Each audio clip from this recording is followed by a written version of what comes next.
Tere kaunist pärastlõunat kõigile. Ma saan aru, et kui on täna tegemist naiste ettevõtluspäevaga ja see on rahvusvaheline, siis ühele mehele anti sõna ainult sellepärast, et on samal ajal tegemist ka meestepäevaga, mis on ka kuuldavasti rahvusvaheline. Kuskilt ma lugesin. Nii et igal juhul korraldajatele suur tänu selle eest. Ja tõesti maakondlike arenduskeskuste võrgustikust täna ma siis mõne sõna teile räägin. Enne kui selle asja juurde minna, on mul teine põhjus veel siin olla, et iseenesest ma ise arvasin alguses, et mind võetakse kaasa nagu abikaasa tütre poolt, kes oma elustiili brändi teevad Luxapsal sellel aastal lansseerisid ja siis oma riiete ja aksessuaaride brändi tulevikus oodetavasti rahvusvahelisel areenil näha on. Et siis kaasa võtta ja et näidata mulle ka, et mida siis naised räägivad, et kuidas siis mees peab kõrval käituma, kui naised ettevõtted teevad.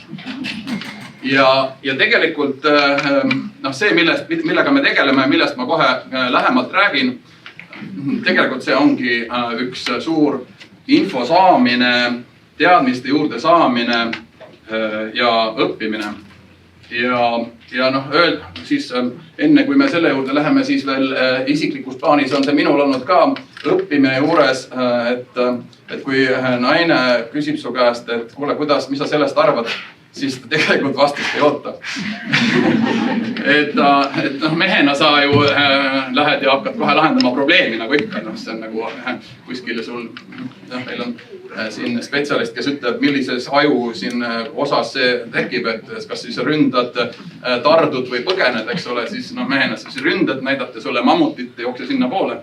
Tegelikult mehest ju seda ei oodata, et ole vait, kuule ära, nooguta kaasa, nagu siin öeldi, et kuidas see oli Mart või Märt, kes siis on see tugisammas, eks ole, et kui sa tahad tugisammas olla, siis kuula rahulikult ja vaikselt, ära tee mitte midagi. Okei, aga meie võrgustikust. Meie võrgustik on siis tegelikult mitte uus, vaid üsna eakas. Juba 2004. aastal tollase ministri käskkirjaga siis areenile tulnud ja enne seda olid ju maakondlikud ettevõtlus- arenduskeskused juba 90. lõpus toimetasid, aga sellest ajast tegutseb siis võrgustik nagu selle nime all maakondlikud arenduskeskused. Ja 2004. aastast saadik me toetame ettevõtjaid nõustamise ja erineva teavitusega ja nõustamisega kõikvõimalikes vormides alates sellest, kuidas alustada kuni selleni, et kuidas raha taotleda. Ja 2019.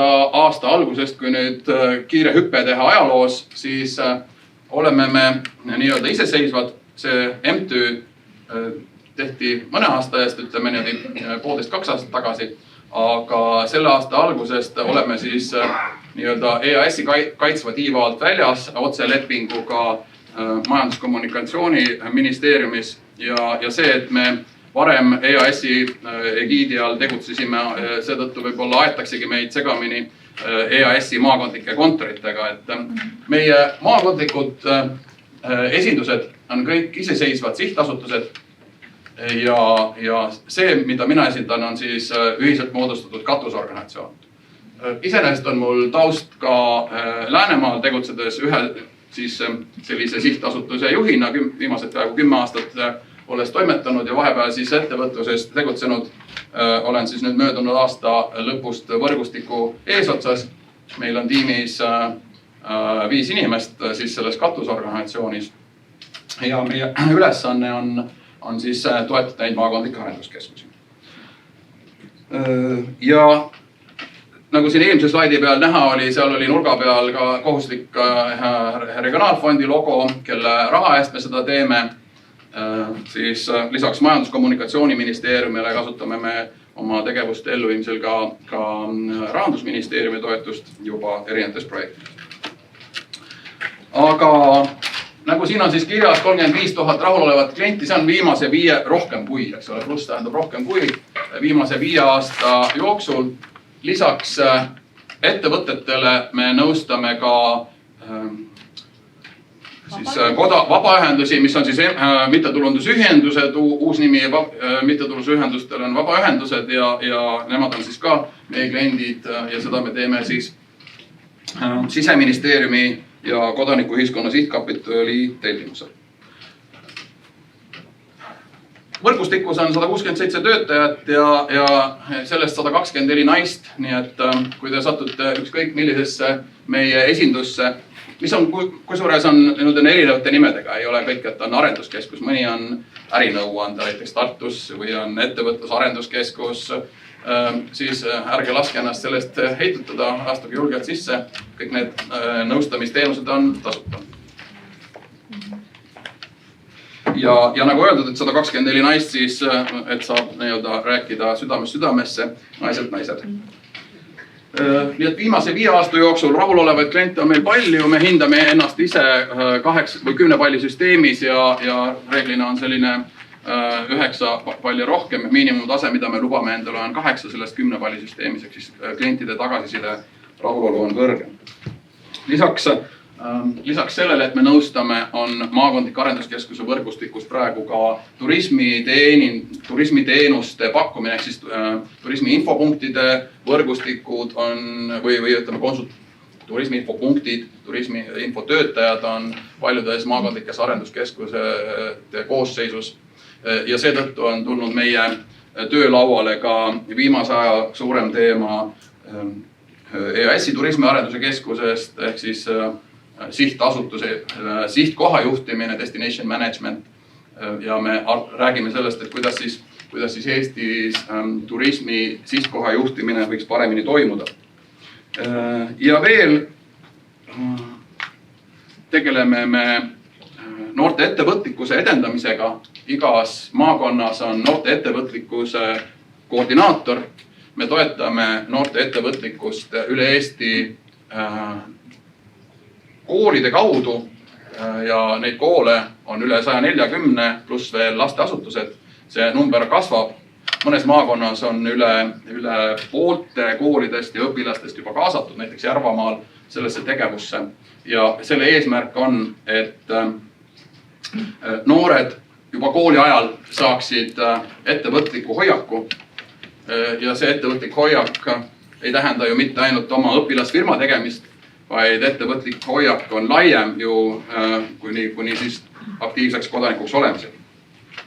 Ja last but not least on siis meie koosseisus ka paralleelselt EAS-i välisinvesteeringute keskusega on ka investorkonsultandid üle Eesti 4 tükki, mille ka jagame Eestit regioonideks ja siis meelitame ligi investeeringuid ja välisinvestoreid.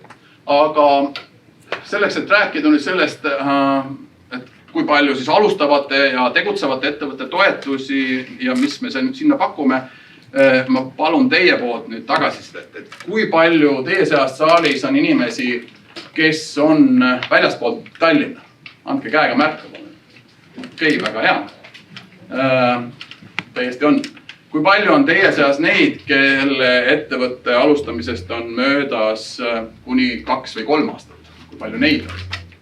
Okei, väga tubli, et neid on ka. Et me ei pea keskenduma ainult tegutsevate ettevõtetele. Meie ise arvestame tegutsevaks ettevõtteks 3 aastat ja vanemat ettevõtet ja seetõttu siis me räägime nendest ka siis 2 osas. Ja lühidalt need teemad, alustava ettevõtja ja kogenud ettevõtja teemad on siin ees. Alustavale ettevõtjale tasuta nõustamine, alustava ettevõtja baaskoolitused, mentorklubid ja väga erinevad sorti koolitused ja sotsialiseerimise üritused. Ma kõigest sellest täpsemalt kohe räägin. Ja kogenud ettevõtjatele samamoodi tasuta nõustamine.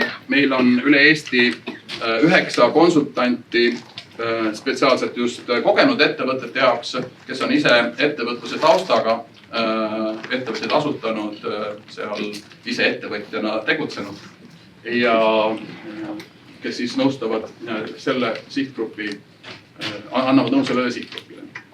Lisaks pakume kogenud ettevõtjatele ekspordiga alustamist ja selle raames on meil ühiskülastused välismessidele.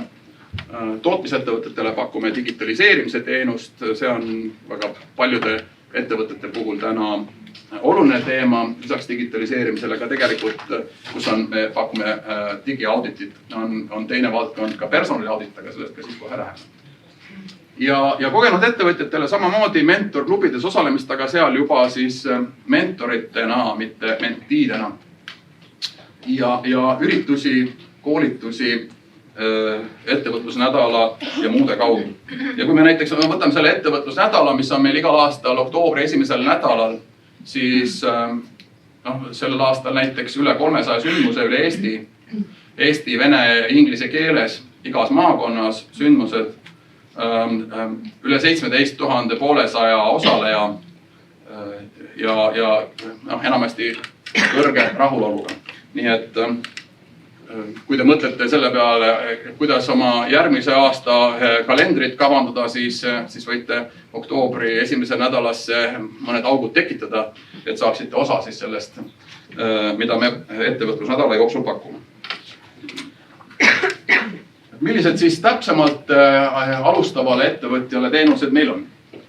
Äriplaani nõustamist või koostamise nõustamine, seda tutvustama ilmselt kellelegi ei pea, et põhimõtteliselt hästi lühidalt öeldes on seal siis nii tekstiline osa kui ka numbrite maailm, ehk siis finantsprognooside koostamine. Ja äriplaane koostatakse ju miskipärast sageli rohkem rahastajale ainult ja endale ei viitsita seda teha, sellepärast, et ma ise tean küll, et mis jaoks mul seda plaani on vaja, et hakkan pihta ja küll see paistab. Nii saab ka, aga need ettevõtjad, kes on pikka aega juba tegutsenud, need mõtlevad, et oleks pidanud ikka võib-olla plaan olema mingisugusel hetkel. Et kui täna oli juttu siin eespool paneelist see strateegia teema, siis sageli see äriplaan ongi tegelikult see strateegia.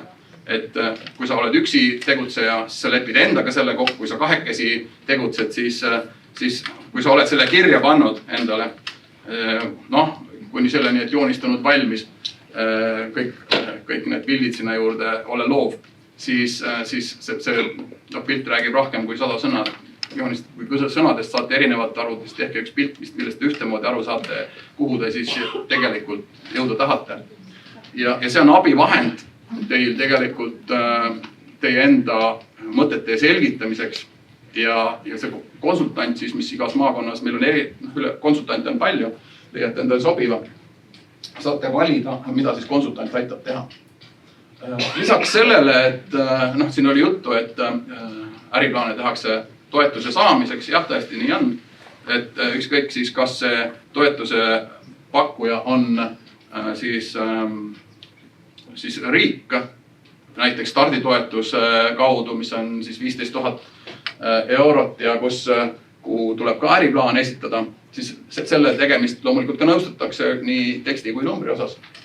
Aga lõpuks tuleb ka, kui tahad pangast seda raha saada ja mõtled, et see riigi toetus, et see on metsik bürokraatia ja siis lähed panka ja siis näed, kui suur bürokraatia seal on, siis mõtled, et ma lähen siis tagasi sinna nagu riigi käest raha küsima või mitte. Et igale poole, kuhu me tegelikult, kust me raha tahame saada, üks, kes raha annab, tahab küsida, mis su plaan on. Ja selleks siis meie nõustamine. Starditoetuse nõustamine, eelhinnang, see tähendab seda, et täna EAS-i asemel annab välja seda siis, see toetus iseenesest on samasugune, aga kui varem andis starditoetust ettevõtluse arendamise sihtasutus ehk EAS, siis täna teeb seda Riigi Tugiteenuste Keskus ehk lühendina RTK. Et meie maailmas sellised akronüümid on siis tavaliselt, ma katsun ikkagi pikalt välja öelda, mis mingi asi tähendab. Ja meie nõustame siis sellest 15 000 starditoetuse saamist ja selles määruses on kirjas, et maakondlik arenduskeskus peab ka eelhinnangu andma sellele äriplaanile ja siis läheb siis edasi Riigi Tugiteenuste Keskusele, kes otsustab selle raha saamiseks. Mentorklubid on selline formaat, kus mentorklubi hooaja jooksul, mis on enamasti siis sügisest kevadeni, toimub vähemalt 5 kasulikku ühissündmust.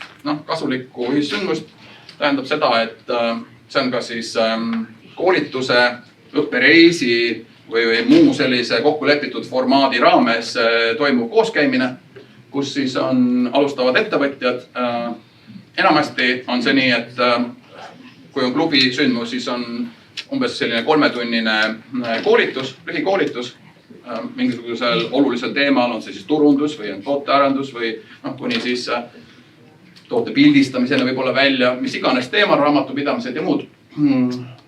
Või siis võetakse ette, tehakse selle ühepäevase asemel, tehakse 2 päeva järjest ja minnakse külla naabermaakonda ja suheldakse naabermaakonna mentorklubiga. Igal juhul on seal võimalus siis saada uusi teadmisi, punkt 1. Punkt 2, kohtuda siis teiste samasuguste alustavate ettevõtjatega ja punkt 3, siis kogenud ettevõtjatega, kes on samast valdkonnast loodetavasti, aga igal juhul kogenud ettevõtjatega rääkida läbi siis neid teemasid, mis siis parajasti hingel on. Ehk siis rääkida läbi mentoritega.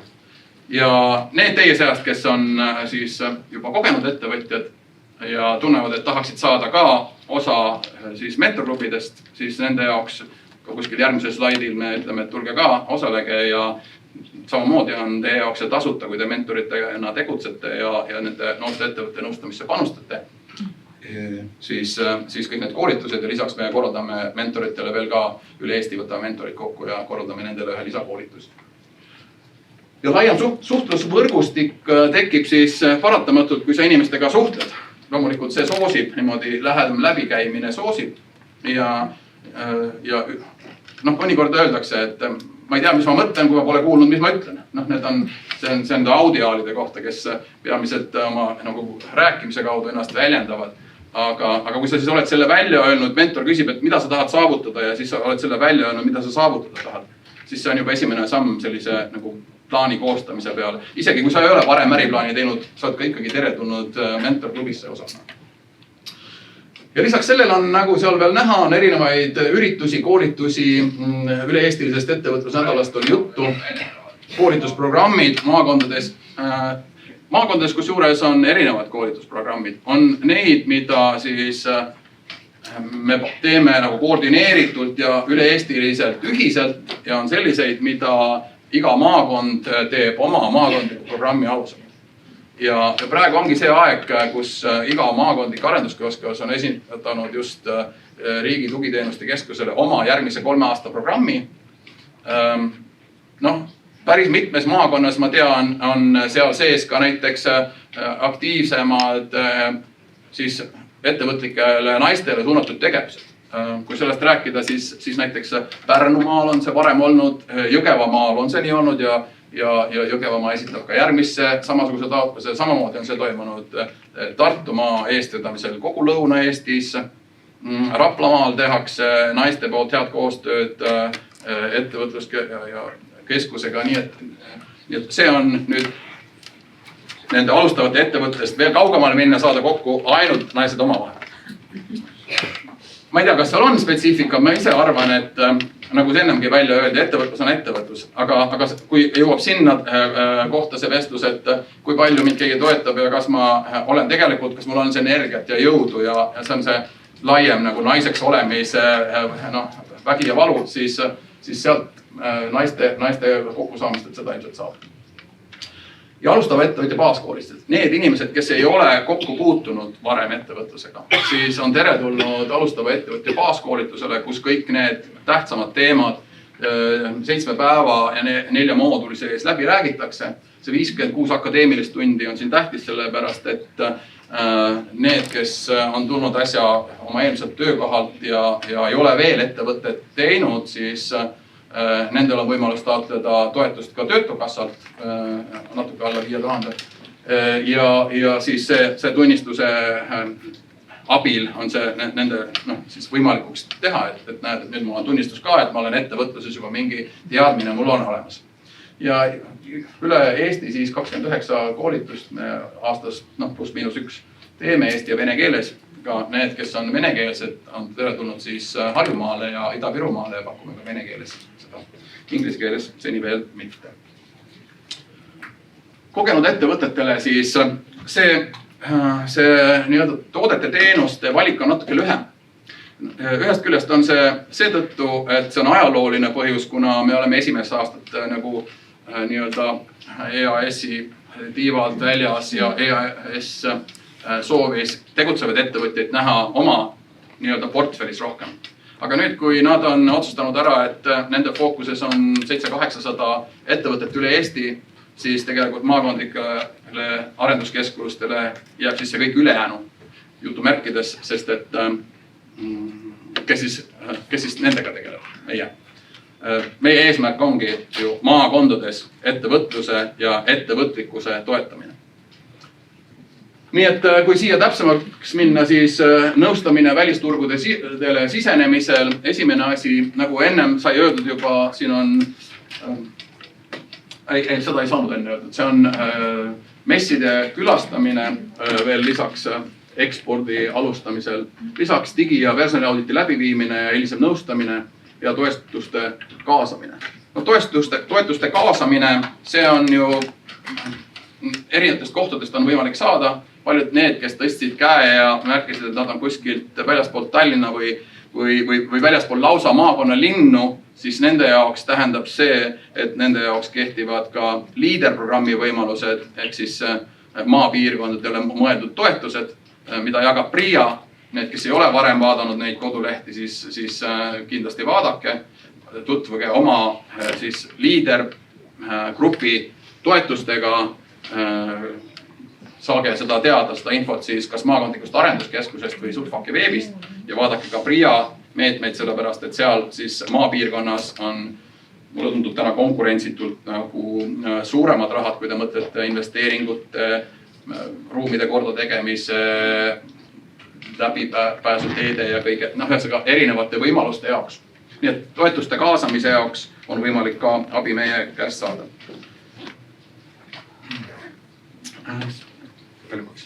Okay. Ühiskülastused välismessidele me aitame alustada eksportimist ja ühiskülastustele on kutsutud kõik ettevõtted, kes siis parajasti just ei tegele hasartmängudega ja kes ei ole makseraskustes, siis olete kõik teretulnud. Ja me eelistame, kui tekib suurem konkurents, me eelistame ekspordipotentsiaaliga ettevõtjaid. Sinna on lihtne taotlust esitada, kui selle info olete saanud, siis lihtsalt toimetate selle info järgi. Ja lihtsalt siit on ülevaade väga erinevatele messidele, mida me siis korraldame. Kuidas need messid on valitud, on siis nii, et me räägime läbi piirkondlike ettevõtetega ja nad ütlevad meile, et kuhu siis tahaks minna, mida tahaks teha. No näete siit ise, et siin on biomassist kuni siis mahetoiduni, ökoehituse ja loodusturismini, nii et väga erinevatest valdkondadest. See on siis 2020 messid ja siin toetame 50% ulatuses reisi- ja majutuskulusid, eks lennupileti ja hotelli maksame kinni pooles ulatuses. Digitaliseerimisest ja personali auditist väga palju ei jõua rääkida, aga see on suurematele, ütleme, tootmisettevõtetele, kellel need probleemid on. Ehk siis me aitame ettevõttel kaardistada, kus täpsemalt temal digitaliseerimise probleemid asuvad või siis ka personali auditi korral, et mis probleemid on personaliga. Mentorklubis kutsumisest juba oli juttu ja lõpuks siis meie koduleht, meie sotsiaalmeediakanalid, selle kaudu saate olla kursis meie tegemistega. Soovitan ka, kui te olete oma maakonna arenduskeskuse kodulehed olete üles leidnud, siis registreerida ennast ka postitusnimekirja. Sellega te garanteerite, et teie postkasti jõuab õigeaegne info ja te ei maga maha siis neid tähtsaid tähtaegu, millal siis kuskil raha saab või kus on mingi põnev koolitus või midagi muud taolist. Aga omalt poolt siis soovin siis teile head jaksu ettevõtluses. Meie aitame teadmiste jõu ja nõuga kaasa ja soovin head konverentsi jätku. Aitäh!